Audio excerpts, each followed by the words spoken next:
Hello friends, welcome back to ನಮ್ಮನ YouTube cooking channel. ನಾವು ಮೊನ್ನೆ ಮತ್ತು ಒಂದು ಲಾಸ್ಟ್ ವೀಕೇನೋ ಒಂದೆರಡು ವೀಡಿಯೋ ಹಾಕಿದ್ವಿ ಮಾನಿಟೈಸೇಷನ್ ಅಪ್ಲೈ ಬಗ್ಗೆ. ತುಂಬ ಜನ ಕಾಂಟ್ಯಾಕ್ಟ್ ಮಾಡ್ತಾಯಿದ್ದೀರಾ, ಥ್ಯಾಂಕ್ ಯು. ಮತ್ತು ರಿಯೂಸ್ಡ್ ಕಂಟೆಂಟ್ಗೂ ತುಂಬ ಜನ ಕಾಂಟ್ಯಾಕ್ಟ್ ಮಾಡಿದ್ದೀರಾ. ಅದ್ರ ಬಗ್ಗೆ ಸ್ವಲ್ಪ ನಿಮಗೇನೋ ಇನ್ಫಾರ್ಮೇಷನ್ ತಿಳಿಸ್ಬೇಕಿತ್ತು, ಅದಕ್ಕೆ ನಾನು ನಿಮಗೆ ವಿಡಿಯೋ ಮಾಡ್ತಾ ಇರೋದು. ರಿಯೂಸ್ಡ್ ಕಂಟೆಂಟ್ ಬಂದು ನಿಮ್ಗೆ ಏನಕ್ಕೆ ಬರುತ್ತೆ ಅಂತ ಹೇಳಿದ್ರೆ, ಫಸ್ಟ್ ಆಫ್ ಆಲ್ ನೀವು ಬೇರೆ ವೀಡಿಯೋ ತೆಗೆದು ಹಾಕ್ಕೊಂಡಿದ್ರೆ ಫೇಸ್ಬುಕ್, ಇನ್ಸ್ಟಾಗ್ರಾಮ್ ಅಲ್ಲಿಂದ ಡೌನ್ಲೋಡ್ ಮಾಡಿ ನೀವು ಹಾಕ್ಕೊಂಡಿದ್ರೆ ರಿಯೂಸ್ಡ್ ಕಂಟೆಂಟ್ ಬರುತ್ತೆ.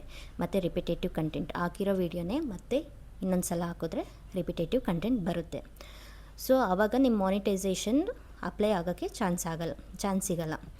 ಸೊ ಅದಕ್ಕೆ ಏನು ಮಾಡಬೇಕಂದ್ರೆ, ಸ್ಟಾಪ್ ಮಾಡಿ ಯೂಟ್ಯೂಬ್ ಇಲ್ಲಾಂದರೆ ಇನ್ಸ್ಟಾಗ್ರಾಮ್ ಇಲ್ಲಾಂದರೆ ಈ ಫೇಸ್ಬುಕ್ಕಿಂದ ಯಾವುದನ್ನ ವೀಡಿಯೋ ಡೌನ್ಲೋಡ್ ಮಾಡಿದ್ರೆ ಆಲ್ರೆಡಿ ಹಾಕ್ಕೊಂಡಿದ್ರೆ ದಯವಿಟ್ಟು ಅನ್ಲಿಸ್ಟ್ ಮಾಡಿ, ಇಲ್ಲಾಂದರೆ ಪ್ರೈವೇಟ್ ಮಾಡಿ. ಓಕೆನಾ? ಇವೆರಡೇ ಆಪ್ಷನ್ ಆದಮೇಲೆ ನಿಮ್ಮದು ನಿಮ್ಗೆ ಗೊತ್ತಿಲ್ಲದೇ ಅಪ್ಲೈ ಮಾಡಿಬಿಟ್ರಿ ಅಂತ ಅಂದ್ಕೊಳ್ಳಿ ಮಾನಿಟೈಸೇಷನ್ಗೆ, ಆವಾಗ ಕ್ಯಾನ್ಸಲ್ ಆಗುತ್ತೆ. ಸೊ ರಿಪಿಟೇಟಿವ್ ಕಂಟೆಂಟಿಂದ ರಿಯೂಸ್ಡ್ ಕಂಟೆಂಟಿಂದ ಅದಕ್ಕೆ ಏನು ಮಾಡಬೇಕಂತ ಹೇಳಿದ್ರೆ, ನಿಮಗೆ ಎರಡು ಆಪ್ಷನ್ ಇದೆ ಅದು ರಿಮೂವ್ ಮಾಡೋಕ್ಕೆ. ಒಂದು, ಅಪೀಲ್ ವೀಡಿಯೋ ಸಬ್ಮಿಟ್ ಮಾಡೋದು. ಹೆಂಗಂತ ಹೇಳಿದ್ರೆ, ನಿಮ್ಮದು ರಿಯೂಸ್ಡ್ ಕಂಟೆಂಟ್ ಮತ್ತು ರಿಪಿಟೇಟಿವ್ ವೀಡಿಯೋ ಎಲ್ಲ ವೀಡಿಯೋಸ್ನೂ ಚೆಕ್ ಮಾಡ್ಕೊಂಡು ಬನ್ನಿ. ಯಾವುದು ಆಗಿದೆ ರಿಪಿಟೇಟಿವ್ ಕಂಟೆಂಟ್. ನೀವು 100 ವೀಡಿಯೋಸ್ ಹಾಕಿದ್ರೆ 100 ವೀಡಿಯೋಸ್ ಕೂಡ ನೀವು ಚೆಕ್ ಮಾಡಬೇಕು. ಅದನ್ನ ಹಾಕಿದ ತಕ್ಷಣ ಯಾವುದ್ಯಾವುದಾಗಿದೆಯೋ ಅದನ್ನ ಅನ್ಲಿಸ್ಟ್ ಹಾಕ್ಕೊಳ್ಳಿ, ಇಲ್ಲಾಂದರೆ ಪ್ರೈವೇಟ್ ಹಾಕ್ಕೊಳ್ಳಿ. ಅದಾದಮೇಲೆ ಒಂದು ಅಪೀಲ್ ವೀಡಿಯೋ ಮಾಡಿಬಿಟ್ಟು ಸಬ್ಮಿಟ್ ಮಾಡಿ. ಸೊ ಅಪೀಲ್ ವೀಡಿಯೋಕ್ಕಿಂತ ಮುಂಚೆ ಅವ್ರು ಒಂದು ಡೇಟ್ ಕೊಟ್ಟಿರ್ತಾರೆ. ಸೊ ಆ ಡೇಟ್ ಒಳಗೆ ಮತ್ತೆ ನಿಮ್ಮದು ಯಾವಾಗ ನೀವು ಅನ್ಲಿಸ್ಟ್ ಆಗ್ತಿರೋ ಮತ್ತು ಅನ್ಲಿಸ್ಟ್ ಆಗ್ತೀರಾ, ನಿಮ್ಮ ವಾಚ್ ಅವರ್ ಕಮ್ಮಿ ಆಗುತ್ತಲ್ಲ, ಸೊ ಆ ಡೇಟ್ ಒಳಗೆ ನೀವು ಕಂಪ್ಲೀಟ್ ಮಾಡ್ಕೊಬೇಕು. ಓಕೆನಾ?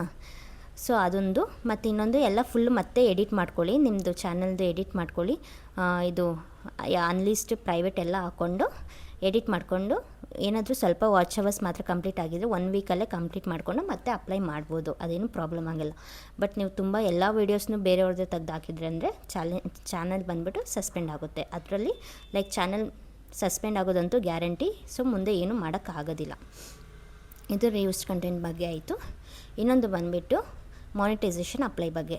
ಮಾನಿಟೈಸೇಷನ್ ಅಪ್ಲೈ ಬಗ್ಗೆ ಏನು ಹೇಳ್ಬೇಕಂತ ಹೇಳಿದ್ರೆ, ಟ್ಯಾಕ್ಸ್ ಫಾರ್ಮ್ ಬಂದುಬಿಟ್ಟು ಒಂದೇ ಸಲ ಒಂದು ಸಲ ಅರ್ಜಿ ಹಾಕಿದ್ರೆ ಅದು ಕಂಟಿನ್ಯೂಸಾಗಿ ನಾವು ಯೂಟ್ಯೂಬ್ ಮಾಡೋ ಗಂಟ ಒಂದೇ ಪೇಮೆಂಟ್ ಇರುತ್ತೆ ಅಂತ ಹಂಗಲ್ಲ. Every year tax form change ಆಗ್ತಾನೆ ಇರುತ್ತೆ. 2 to 3 years ಒನ್ಸ್. ಅದು US ಪಾಲಿಸಿ ಅದು. ಸೊ ಎವ್ರಿ ಇಯರ್ ನೀವು ಯಾವಾಗ ಟ್ಯಾಕ್ಸ್ ಫಾರ್ಮ್ ಎಕ್ಸ್ಪೈರ್ ಆಗುತ್ತೋ ಅದನ್ನು ಮತ್ತೆ ನೀವು ರೀಸಬ್ಮಿಟ್ ಮಾಡಬೇಕು, ಮತ್ತೆ ಫಿಲ್ ಮಾಡಬೇಕು, ರೀಸಬ್ಮಿಟ್ ಮಾಡಬೇಕು. ಅಕಸ್ಮಾತ್ ಏನಾದರೂ ನಿಮಗೆ ಗೊತ್ತಾಗಿಲ್ಲ ಅಂತ ಹೇಳಿದ್ರೆ ನನ್ನ ಕಾಂಟ್ಯಾಕ್ಟ್ ಮಾಡ್ಬೋದು. ನಾನು ಸ್ಕ್ರೀನ್ ಮೇಲೆ ನನ್ನ ನಂಬರ್ ಹಾಕ್ತೀನಿ, ಆ ನಂಬರ್ಗೆ ಕಾಂಟ್ಯಾಕ್ಟ್ ಮಾಡಿ. ಮತ್ತು ಯಾರಿಗಾನ ಹೊಸ್ದಾಗಿ ಯೂಟ್ಯೂಬ್ ಚಾನಲ್ ಸ್ಟಾರ್ಟ್ ಮಾಡಬೇಕು, ಬ್ಯಾನರ್ ಕ್ರಿಯೇಟ್ ಮಾಡಬೇಕು, ಡಿಸ್ಕ್ರಿಪ್ಷನ್ ಎಲ್ಲ ನಿಮ್ಮ ಚಾನಲ್ ಅಬೌಟ್ ಬಗ್ಗೆ ಎಲ್ಲ ಹಾಕಬೇಕು. ಹೊಸ್ದಾಗಿ ಯೂಟ್ಯೂಬ್ ಚಾನಲ್ ಬಗ್ಗೆ ಅಂತ ಹೇಳಿದ್ರು ನನ್ನ ಕಾಂಟ್ಯಾಕ್ಟ್ ಮಾಡ್ಬೋದು. ನಾನು ಯೂಟ್ಯೂಬ್ ಚಾನಲ್ ಓಪನ್ ಮಾಡಿಕೊಡ್ತೀನಿ.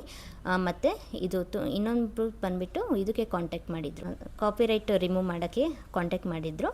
ಮತ್ತು ತುಂಬ ಜನಕ್ಕೆ ಇದು ಕಾಪಿರೈಟ್ ಏನಕ್ಕೆ ಬರುತ್ತೆ ಅಂತ ಹೇಳಿದ್ರೆ, ಬೇರೆ ಸೋರ್ಸಿಂದನೇ ಮತ್ತೆ ಸೇಮ್ ಮ್ಯೂಸಿಕ್ ಆ್ಯಡ್ ಮಾಡಿದ್ರೇ ಕಾಪಿರೈಟ್ ಬರೋದು. ಸೊ ನೀವೇನು ಮಾಡಬೇಕು, ನೀವೇನಾದರೂ ಯೂಸ್ ಮಾಡಬೇಕು ಅಂತ ಹೇಳಿದ್ರೆ, ಮ್ಯೂಸಿಕ್ ಏನಾದರೂ ಯೂಸ್ ಮಾಡಬೇಕಂತ ಹೇಳಿದ್ರೆ ಯೂಟ್ಯೂಬ್ ಮ್ಯೂಸಿಕ್ ಆ್ಯಪಿಂದ ಸಬ್ಸ್ಕ್ರಿಪ್ಷನ್ ತೊಗೊಂಡು ಯೂಸ್ ಮಾಡಿಕೊಂಡು ಸೇಮ್ ವೀಡಿಯೋನ ಸೇಮ್ ಮ್ಯೂಸಿಕ್ನ ಡೌನ್ಲೋಡ್ ಮಾಡಿ ಆ್ಯಡ್ ಮಾಡ್ಬೋದು. ಸೊ ಯೂಟ್ಯೂಬ್ ಮ್ಯೂಸಿಕ್ ಆ್ಯಪ್ಗೆ ಹೋಗ್ಬಿಟ್ಟು ಡೌನ್ಲೋಡ್ ಮಾಡಿ. ಸೊ ಅದಕ್ಕೆ ಸ್ವಲ್ಪ ಪೇ ಏನೋ ಮಾಡಬೇಕು, $125 ಏನೋ ಮಂತ್ಲಿ ಸಬ್ಸ್ಕ್ರಿಪ್ಷನ್ ಇರುತ್ತೆ. ಅದನ್ನು ತಗೊಂಡು ನೀವು ಯೂಸ್ ಮಾಡ್ಕೊಬೋದು. ಸೊ ಅದರಿಂದ ನಿಮಗೆ ಕಾಪಿರೈಟ್ ಇಶ್ಯೂ ಏನೂ ಆಗಲ್ಲ. ಸೊ ನಿಮ್ಗೆ ಏನಾದರೂ ಮಾನಿಟೈಸೇಷನ್ಗೆ ಅಪ್ಲೈ ಮಾಡಬೇಕು, ರಿಯೂಸ್ಡ್ ಕಂಟೆಂಟ್ ರಿಮೂವ್ ಮಾಡಬೇಕು, ಮತ್ತು ಹೊಸ ಚಾನಲ್ ಏನಾದರೂ ಓಪನ್ ಮಾಡಬೇಕು ಅಂತ ಇದ್ದರೆ ದಯವಿಟ್ಟು ಈ ನಂಬರ್ಗೆ ಕಾಂಟ್ಯಾಕ್ಟ್ ಮಾಡಿ, ಡಿಸ್ಪ್ಲೇ ಆಗ್ತಿರೋ ನಂಬರ್ಗೆ ಕಾಂಟ್ಯಾಕ್ಟ್ ಮಾಡಿ, ನಾನು ಹೆಲ್ಪ್ ಮಾಡ್ತೀನಿ. ಬಟ್ ಇದು ಫ್ರೀ ಅಲ್ಲ, ಚಾರ್ಜಸ್ ಅಪ್ಲೈ ಆಗುತ್ತೆ.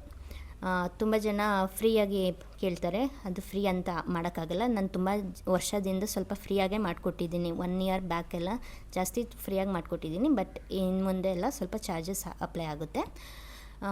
ಮತ್ತು ಇಲ್ಲಿಗಂಟ ನನ್ನ ವೀಡಿಯೋ ನೋಡಿದ್ದಕ್ಕಾಗಿ ಧನ್ಯವಾದಗಳು. ಮುಂದಿನ ವೀಡಿಯೋದಲ್ಲಿ ಸಿಗ್ತೀನಿ. Thank you.